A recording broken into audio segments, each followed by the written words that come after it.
An explosive experiment.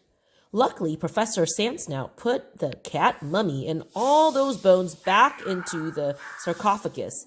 His talk was over. I sighed with relief. Now I could listen to the next guest, Professor Miles Magamouse.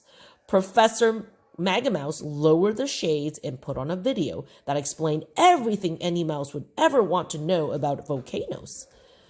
Volcanoes, eruptions, and earthquakes. What an exciting line of work.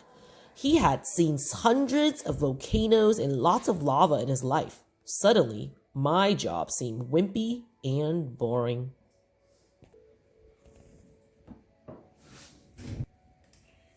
At some point, Professor Magamouse asked me to give him a hand with the experiment.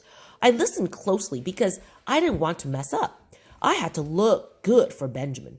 Geronimo, when I say now, put 3 drops of vinegar into the mouth of the volcano. Professor Megamouse told me, it is important you only add 3 drops. Is that clear? At that moment, my nose began to itch. I tried to hold my breath, but I couldn't stop myself from sneezing. Achoo! And that's how I poured the entire bottle of vinegar into the volcano. It erupted and lava oozed everywhere. What a mess! Luckily, Henry Handapaw, the custodian, arrived at once. He had a huge pail of cleaning supplies. He gave me one look and pulled out his biggest broom. Some people would blow their top off a mess like this, Henry commented. But don't worry, Mr. Stilton. I'll get you squeaky clean in no time. You want to look extra spiffy today. Then he winked at me.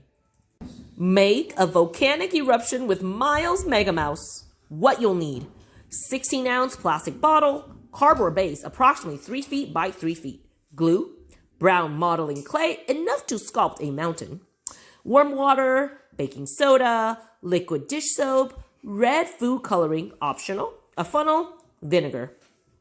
What you'll do: be sure to ask an adult for help before you begin. To limit the mess, make your volcano outside or on a large table with a protective covering. 1. Glue the plastic bottle to the center of the cardboard base. 2. Mold the brown modeling clay around the bottle to form a volcano. 3. Mix half cup water, quarter cup baking soda, and 1 spoonful of liquid dish soap together. Use the funnel to help you pour the mixture into the bottle, which will become the mouth of your volcano. Add 3 drops of food coloring if desired. 4. Add 3 drops of vinegar to the mouth of the volcano and enjoy the eruption. When the baking soda mixes with the vinegar, it forms a foam that looks just like the lava in a volcanic eruption.